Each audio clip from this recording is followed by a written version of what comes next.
नमस्कार दोस्तों,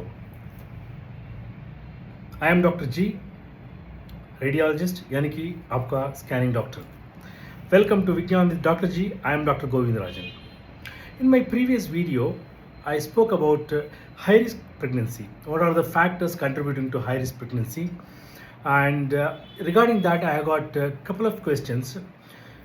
One is from Revati. Yeah. First question is what is the strategy we have to follow in high risk pregnancy?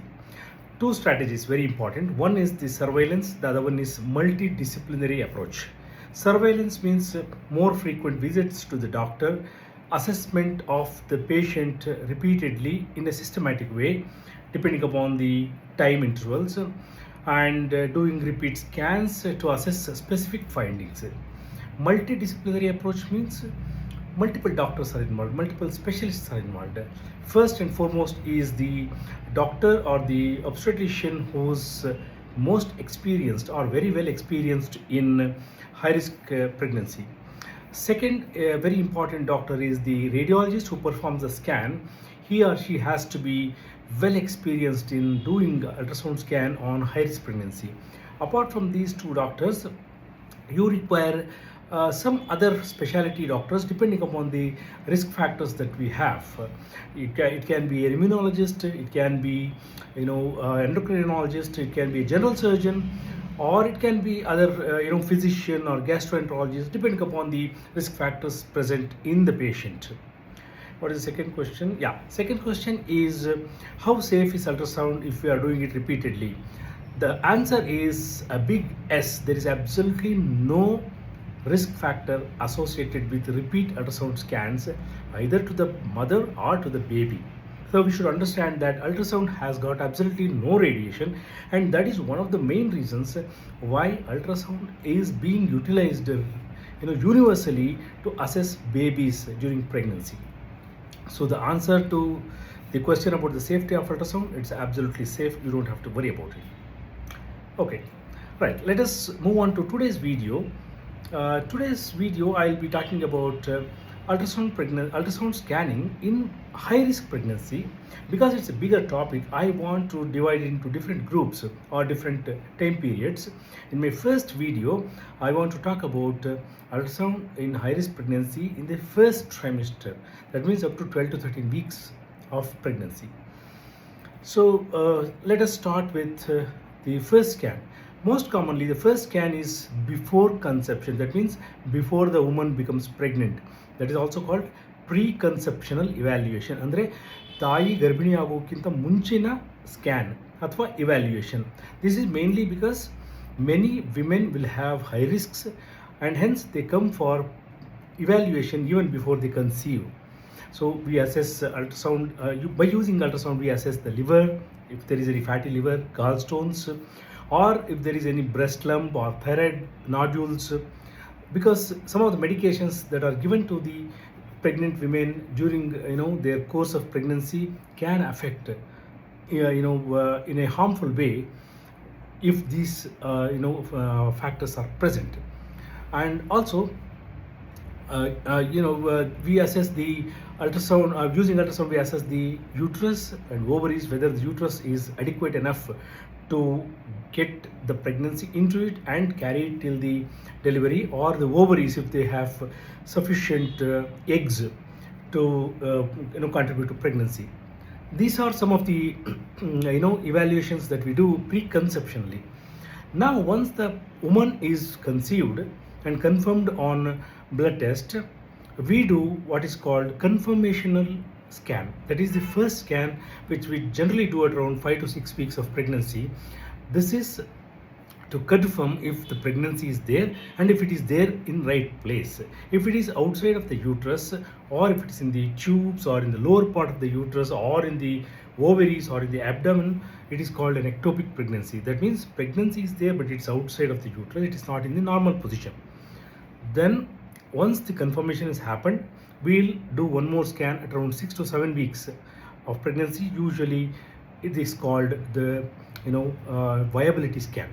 The viability scan is to identify if the baby is alive. That means I know the pregnancy is there, I want to know if the heartbeats are visible. Generally, by 7 weeks, we should be able to see the heartbeats in most of the babies. After this is the very important scan called dating scan. That is mainly because many of our women have got irregular periods.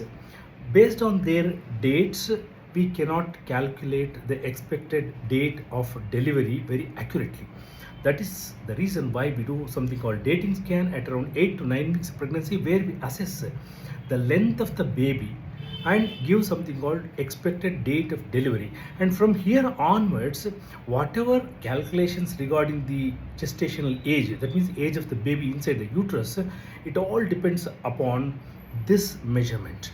So this is a very important scan.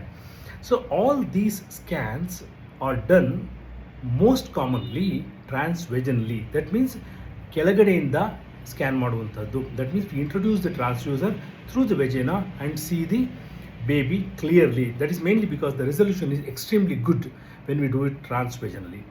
Then comes the all important scan in the first trimester, that is the NT-NB scan, generally performed at around 12 to 13 weeks of pregnancy.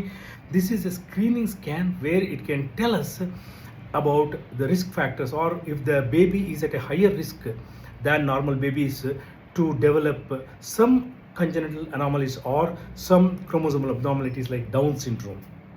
Now, this is called NT-NB scan. NT means nuchal translucency. That means the thickness of the fat beneath the skin of the neck of the baby. Then NB is the nasal bone, length of the nasal bone. We assess these two. Along with that, we also assess blood flow in the heart, right side of the heart specifically. Blood flow in a blood vessel called DV, that is a ductus venosus. And we assess blood flow in the uterine arteries. That means blood entering the mother's uterus from the mother's circulation. That is also a very important factor. And also we assess the length of the uterine cervix. We assess the mother's blood pressure on the same day, height, weight, everything will be assessed. All this data will be put into the software which is provided by the FMF Foundation, that means Fetal Medicine Foundation. Most of the radiologists use this as a standard tool, and that will give us the risk calculation for congenital anomalies like chromosomal anomalies like Down syndrome or any other aneuploidies. Then it can give us risk factors for baby developing growth retardation later on in pregnancy, the mother developing hypertension, that means preeclampsia. It can be used as a screening tool for preeclampsia, or it can also predict the risk for the mother to have premature delivery. So all these factors can be predicted as far as the screening is concerned. So additionally, one more very important scan we do specifically in patients who have history of mid-trimester abortion. That means around 20 weeks, 19 weeks, the abortion has happened in the previous pregnancy. It's called mid-trimester abortion. That is around 20 ವಾರದಲ್ಲಿ ಗರ್ಭಪಾತ ಆಗಿರುವಂತಹ history previous ಪ್ರೆಗ್ನೆನ್ಸಿಯಲ್ಲಿ.